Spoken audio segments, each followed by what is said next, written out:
Yeah, I also said that, winning Wimbledon, I think, is the pinnacle of tennis. I think,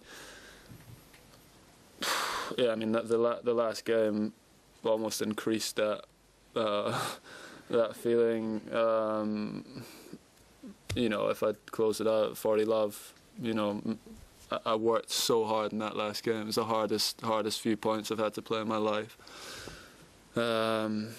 And yeah, it was a different match to the US Open, and yeah, winning Wimbledon is, yeah, I still can't believe it. Can't get my head around that.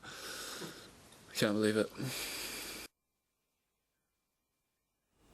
Penantian 77 tahun, tetapi kita nak belajar malam ini pengajarannya kepada atlet dan juga pegawai, peminat dan semua penyokong sukan yang berada di Malaysia tentang kejayaan Andy Murray di Wimbledon. Rakyat British pertama selepas Fred Perry pada tahun 1936 yang berjaya memenangi kejuaraan perseorangan lelaki di Wimbledon. Assalamualaikum dan salam sejahtera. Anda seperti biasa menonton agenda awal ni, dan saya mengalu-alukan kedatangan saudara Muhammad Sadiq Mustafa, pensyarah kanan Fakulti Sains Sukan dan Rekreasi UiTM. Saya juga nak korek rahsia daripada kunjungan beliau beberapa minggu lalu ke London dan juga sekitar Britain untuk melihat dan mendengar ilmu-ilmu baru dalam bidang sukan.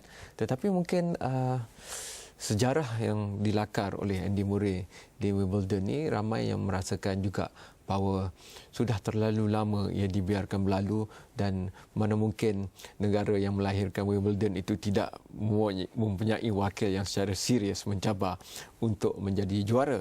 Dan tahun lepas apabila Andy Murray berada dalam perseorangan akhir itu, perlawanan akhir, tetapi tewas kepada Roger Federer, kita melihat tangisan air mata itu juga tangisan air mata bagi seluruh warga Britain.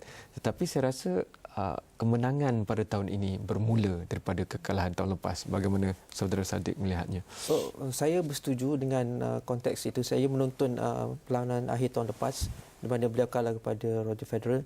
Saya rasa satu perlawanan yang menarik, tapi bertitik daripada kekalahan itu beliau berjaya ditebus ke Amerika dan berjaya di Olimpik.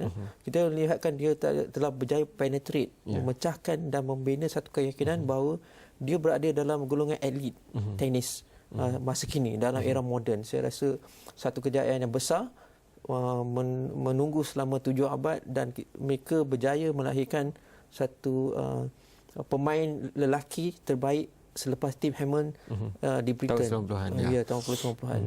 Dalam konteks itu, mungkin dari segi pengurusan sukan, kalau Malaysia misalnya ingin membangunkan sukan yang dulunya gah tapi kininya terombang-ambing, kalau contoh kita ambil sukan bola sepak atau pelbagai lagi permainan tenis juga, satu ketika dulu di Asia Tenggara kita cukup kuat, tapi kini negara lain, kalau kita lihat Filipina dan juga Thailand misalnya, begitu ke depan Singapura juga dalam konteks itu. Jadi mungkin perancangan 7 dekad rasanya kalau lihat daripada apa yang berlaku di Britain dan Wimbledon. Tetapi jika kita perhalusi lagi, nasib Andy Murray semakin berubah apabila beliau bertukar jurulatih, dan Ivan Lendl yang 2 kali masuk ke kejohanan akhir perseorangan lelaki Wimbledon tapi tewas kedua-duanya, tidak pernah menang. Akhirnya berjaya menang melalui anak buahnya. Dan kita lihat Andy Murray juga telah pun meningkatkan kekuatan fizikal. Dahulu beliau tidak seberat dan sebesar itu otot-otot yang ada. Tetapi selepas berubah kepada Ivan Lendl, beliau meningkatkan jisim badan dan sebagainya.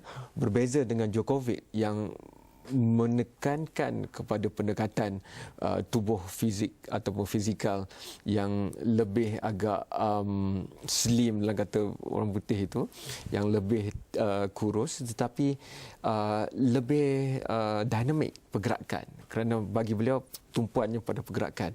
Jadi saya lihat 2 konteks berbeza ini bertembung dan kita nampak hasil dia. Tetapi kita tahu ramai yang mengharapkannya ia lebih rapat daripada ini, tidak dalam straight set ataupun hanya 3 set saja, tapi mungkin seperti separuh akhir di antara Del Potro dengan Djokovic itu yang berlangsung hampir 5 jam, 4 jam 30 lebih. Dalam konteks itu mungkin kekuatan atlet moden yang diwawarkan mampu bertahan dalam perlawanan yang lama, sama seperti Liga Perdana Inggeris Barclays itu yang ada 3 perlawanan seminggu tapi itu sepatutnya menjadi biasa. Mungkin tidak biasa jika tahap tertinggi.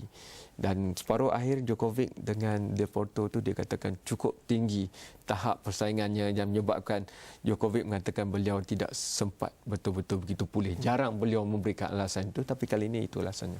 Saya memang saya menonton perlawanan beliau pada malam itu separuh akhir itu dalam 4 jam 30 ke 40 minit. Ya. Saya rasa satu pertandingan yang hebat, sama-sama mempamerkan ketakasan, kemahiran tinggi, dan satu sukan perlawanan tenis yang hebat saya rasa. Dan Del Potro sebenarnya dia di hujung di set yang kelima itu dia telah agak menjatuh ke prestasi dia, tapi berjaya mengejar bola-bola dan membuat hantaran balik yang cantik. Tapi recall balik tentang refreshment, dapat memulih balik keletihan dan kelesuan itu, saya rasa berbanding dengan Murray di perlawanan separuh akhir, saya rasa berpihak kepada Murray sebenarnya tu. Tapi kepada Djokovic saya rasa memang 48 jam tu tidak sempat. Walaupun atlet profesional tahap tinggi seperti beliau. Sebab di perlawanan suku akhir beliau pun agak sengit, berlangsung lebih daripada 3 jam. Dan yang akhir pun sengit. Sengit juga, so rasa itu menyebabkan manusia itu ada limitasinya. Walaupun beliau saya rasa dari segi persediaan fizikal, conditioning itu mereka agak seimbang. Tapi apa yang beliau sebutkan dalam press conference, cuaca itu adalah satu elemen 40 darjah tu bagi dia 40 darjah Celsius itu memainkan peranan juga. Tapi saya lihat juga emosi Djokovic begitu terganggu, terutama dalam set kedua dan set ketiga itu, dan itu petanda awal bagi beberapa pemerhati yang melihat itu sebagai hilangnya kawalan ketat yang beliau ada terhadap mental, fizikal dan emosi beliau. Kita perlu pergi rehat yang pertama, tetapi apabila kembali nanti, saya nak melihat pengajarannya sambil kita masih lagi berbicara tentang putusan Wimbledon. Terhadap apa yang kita boleh ambil untuk Malaysia dan atlet kita dalam apa jua sukan. Kerana kalau tidak, kita asyik melihat pada berbagai perkara negatif dewasa ini yang dibincangkan. Tapi malam ini, di Astro ini, kita tidak menidakkan unsur negatif yang ada, tapi mungkin mengambil penanda aras perkara positif. Kerana saya berpendapat ramai ibu bapa di luar sana yang perlu berperanan penting dalam meningkatkan sukan negara, dalam erti kata, kalau itulah penanda arasnya seperti yang Andy Murray lakukan. Tapi Andy Murray mempunyai seorang ibu yang juga seorang pemain tenis terkemuka untuk Scotland dan ketua Fed Cup untuk Great Britain. Jadi dalam konteks itu, kita mungkin tak ada sampai tahap begitu. Tetapi jika ada beberapa yang ingin ke arah itu, mungkin ini antara perbualan positif yang mungkin boleh tanda araskan. Dan kita nak tahu rahsia seminar di London dan sebagainya, itu kita bincangkan selepas ini.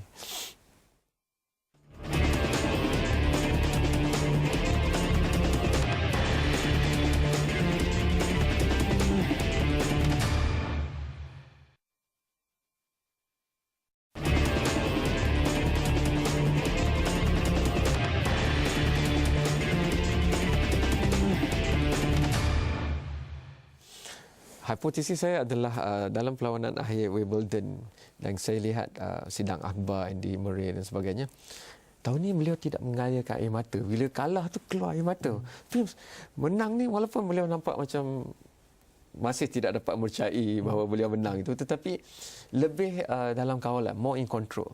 Jadi saya rasa memang telah lama, setahun beliau bersedia untuk menang kali ini, tetapi kita lihat tadi tekanan yang kita diskusikan fizikal itu, Novak Djokovic yang memang terkenal dengan tahap kecergasan yang cukup tinggi itu juga tidak dapat bertahan.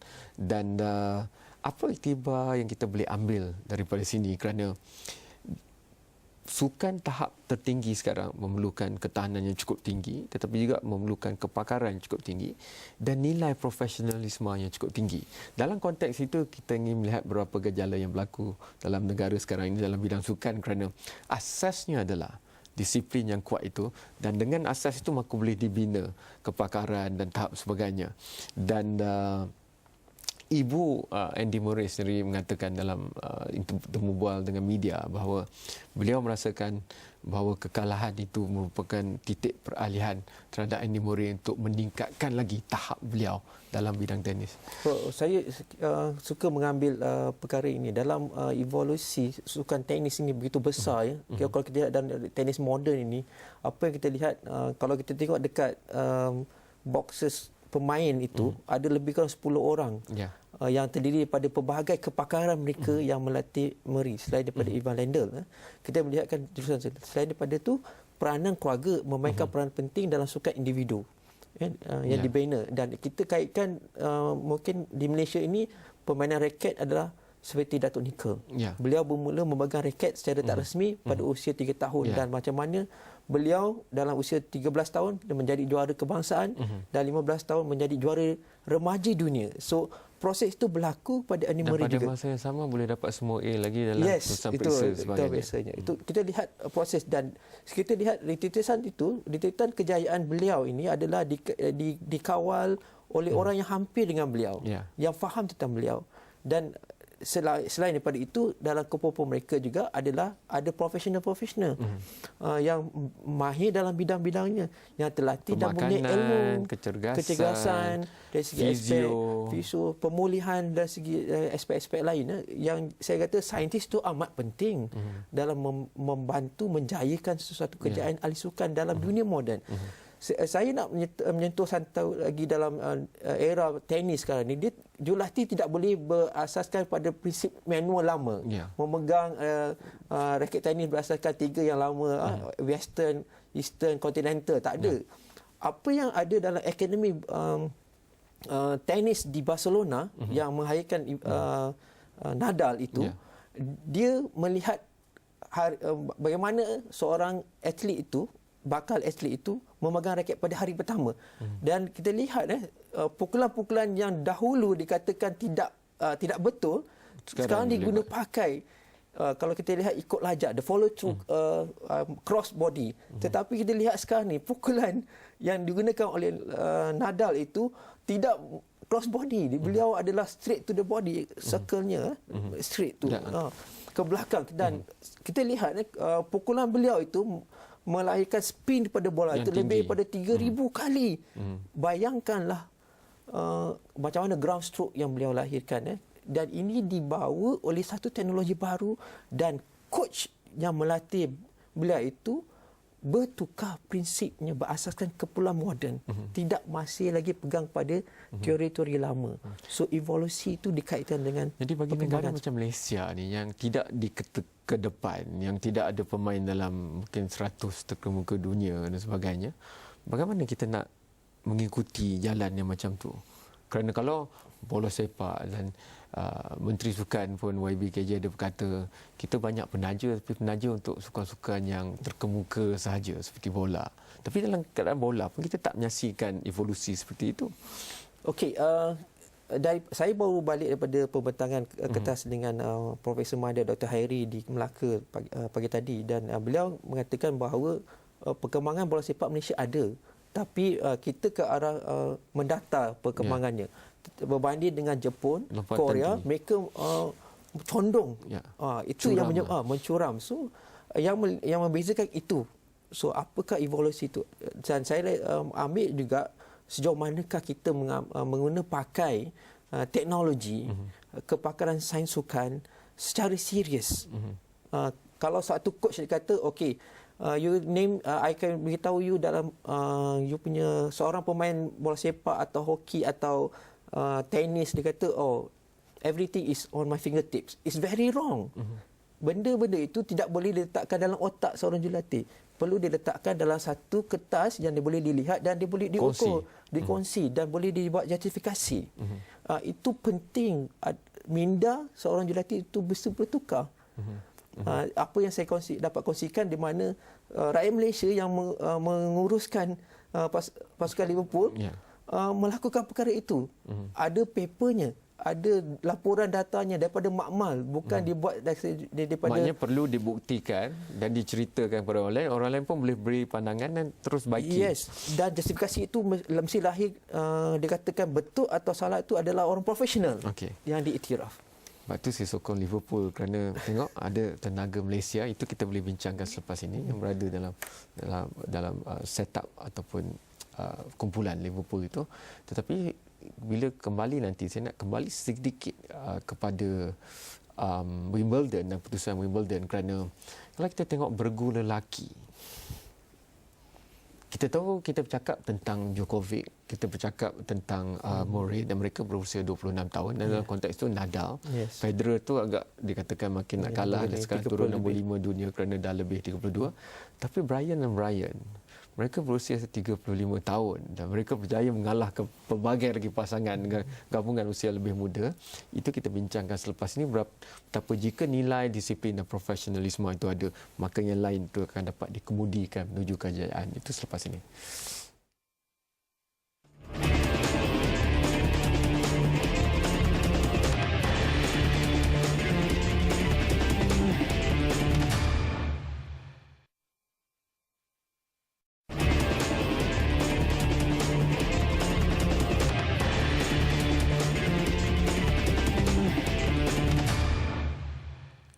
Terima kasih kerana masih menonton Agenda Awani, dan kita masih berbincang tentang apa yang berlaku di Wimbledon, tetapi mengherokkan perbincangan itu kembali ke Malaysia untuk melihat kepada beberapa penanda arah sedang tiba. Kerana mungkin masih lagi perdebatan di kalangan ibu bapa moden ini adalah kita mahu anak kita dapat semua A dan keputusan terbaik dalam periksa, tapi berapa ramai yang akan mengatakan bahawa ya, kita mahu anak kita pilih ataupun berkecimpung dalam bidang sukan. Terus, setakat mana yang dia boleh sampai? Itu masih diperdebatkan berapa ramai yang akan berkata demikian. Tetapi dengan pelbagai tajuk akhbar yang mungkin lebih banyak negatif daripada positif sekarang kerana keadaan yang berlaku, ini mungkin akan mengherokkan lagi terhadap semakin kurang bilangan ibu bapa yang akan mengarahkan ataupun menghalakan anak mereka ke arah berkecimpung dalam bidang sukan. Dalam konteks itu, saya ingin melihat kejayaan yang Andy Murray capai ni, kerana ibunya memang pemain tenis profesional dulu dan beliau memberikan sokongan yang kuat. Tetapi sekeliling beliau tu ada kumpulannya, dan kumpulan itu bergerak secara profesional. Dalam konteks itu, ada yang mengatakan bahawa di Malaysia terlalu banyak campur tangan ibu bapa. Mereka, kerana beberapa sukan memerlukan atlet ini bermula daripada umur yang begitu muda. Dan dalam konteks ini, atlet-atlet ini tidak boleh pergi sendirian, perlu ibu bapa yang pergi dan sebagainya. Ada persatuan sukan yang, kerana di Malaysia persatuan sukan memainkan peranan besar dalam menentukan rejim latihan dan pemilihan. Dan kerap kali, kerana saya pun ada sedikit pengalaman melihat kepada perjalanan sukan di peringkat itu, mereka melihat campur tangan ibu bapa itu sebagai perkara negatif, lebih daripada positif. Mereka nak ibu bapa tolong, sukarela untuk menganjurkan dan sebagainya, tetapi perbincangan profesional tentang apa kapasiti atlet muda ini, atlet cilik, dan ke mana arahnya, bagi saya, yang saya sendiri lalui, jarang berlaku. Bagi saya ambil dua pihak. Dua pihak perlulah profesional dan mesti ada garis ukur atau etika yang perlu diikuti. Itu amat penting dalam konteks sebagai pentadbir sukan dan juga ibu bapa. So kalau kita lihat Murray itu sendiri, kalau kita lihat macam mana Nicol David berjaya, saya rasa setiap ibu bapa jelas dia punya boundaries dia. Dan kita lihat kejayaan beliau itu begitu menarik, dan kita boleh jadi contoh yang baik. Kerana masing-masing bersifat profesional dalam dua-dua pihak, dan tegur menegur itu adalah sebagai kepada asas garam untuk maju kejayaan yang ingin dicapai. So saya rasa itu adalah penting, dan yang paling penting sekali adalah kita pihak-pihak yang membantu yang berada di sekeliling atlet itu mesti profesional juga. Seperti jurulatih, seperti physical trainers, mereka tu atau nutritionist mesti profesional juga dalam membangunkan atlet yang mereka laburkan itu. Itu satu proses pelaburan yang memerlukan proses kematangan 10 tahun sekurang-kurangnya. Dan ia bukan sahaja hubungan jurulatih pegawai dengan atlet, Tapi banyak kes kejayaan atlet sehinggalah lari pecut Usain Bolt dan sebagainya, kalau dibaca, hubungan mereka melampaui hanya hubungan sukan. Mereka juga hubungan hormat di antara individu dan berkorban untuk negara dan bersama berjuang dan sebagainya. Itu mungkin boleh kita bincang hari lain. Tapi kerana ada beberapa minit lagi, mungkin UiTM lah misalnya, kembali kepada Saudara Muhammad Sadiq, untuk kaji kembali kejayaan seperti Datuk Nicol dan sebagainya, even kembali ke zaman keluarga Siddiq dan sebagainya, untuk letakkan seperti manual yang ada di Liverpool, di Manchester itu sebagainya, supaya orang lain boleh lihat ilmu yang boleh dibawa keluar untuk replika jalan. Kalau tidak, kita masih bercakap secara subjektif tentang bapa dia ajar, dia ada idola yang penting, tapi caranya bagaimana contohnya? Saya melihatkan sepatutnya bapa Nicol masih hidup lagi dan beliau sepatutnya menulis apakah pengalaman-pengalaman yang first hand dilalui dalam yang pergi dan dapatkan ilmu dan tuliskan. Sebab kita ada limitasi tu sebagai pengaji luar, kita ada limitasi dalam mendapatkan informasi dengan Nicol, kerana kita perlu memasuki satu ruang yang grey area yang kita tak boleh masuk kat situ. So penulis tapi kita lihat negara-negara barat, mereka sanggup menulis dan berkongsi kejayaan anak-anak mereka. So saya mengharapkan bapa Nicol Mr. David akan menulis bagaimana proses pembangunan Nicol itu sampai menjadi juara Malaysia dan menjadi juara dunia dalam usia muda. Sebab itu saya lihat sasaran kita perlu diletakkan tinggi. Letakkan sasaran Wimbledon junior contohnya, peringkat umur yang bawah tapi juara. Letakkan sasaran seperti ini, Asia itu sudah tentu. Kerana kalau tidak, kita tak akan dapat seperti Mario Bartoli yang memang tak ada orang sangka dia akan menang. Tapi kali ini dengan pilihan kalah dan sebagainya boleh keluar. Dan kita lihat juga pada seorangan lelaki, Janowski, pemain pole yang tak ada duit, kena kumpul duit dan sebagainya, dan nampak, kita rasa mengingat bahawa kadang-kadang Eropah ni mereka semuanya ada lengkap, tapi beliau tidak. Tapi beliau memberikan sangin yang kuat juga di separuh akhir, dan saya rasa mungkin bukan tiga saja, mungkin bukan Nadal, Djokovic dan Murray, tetapi sebenarnya kelompok di antara 5 di atas tu dan 5 di bawah tu juga semakin menghampiri dalam Wimbledon. Yes, saya perlu menyokong di sini. Kebanyakan pemain-pemain tenis adalah berasas kepada negara pro-komunisme dahulu, yang ada dalam lingkungan kejayaan dalam era moden sekarang ni. Kita lihat mereka adalah punya asas kukuh sains sukan yang begitu kuat. Pada tahun 1940-an lagi dia dah buat kajian itu dan dikongsikan dengan negara komunisme. Dan ini terus berkembang sehingga tahun 70-an, di mana pemain wanita yang nampak sasa yang begitu luar biasa lagi, macam lelaki, macam lelaki. Itu adalah daripada negara-negara Eropah, komunisme, dan mana mereka ada saintis dalam buat kajian itu. Itu kita akan bincangkan approach pendekatan sains dalam sukan dan sebagainya. Kerana kalau pergi ke majlis sukan negara, canggih majlis sukan negara ni, ada biomekanik, macam-macam lagi. Tapi bagaimana nak lebarkan itu sampai ke peringkat akademis, itu pembincangan seterusnya. Tak sempat nak cakap pasal rahsia persidangan yang berlangsung di UK dan sebagainya. Tapi Liverpool memang ada orang Malaysia. Memang ada orang Malaysia. Dan kita akan terus ikuti, dan malah sudah pun kita mula merancang untuk membawakan kunjungan Liverpool di Bangkok dan Jakarta ke agenda dan juga rancangan lain di Astro Awani. Hantarkan pandangan anda sendiri ke astroawani.com ataupun teruskan ke Facebook dan Twitter Awani, dan kita jumpa lagi dalam episod yang lain pula. Sekian, selamat malam dan terima kasih. Thank you so much.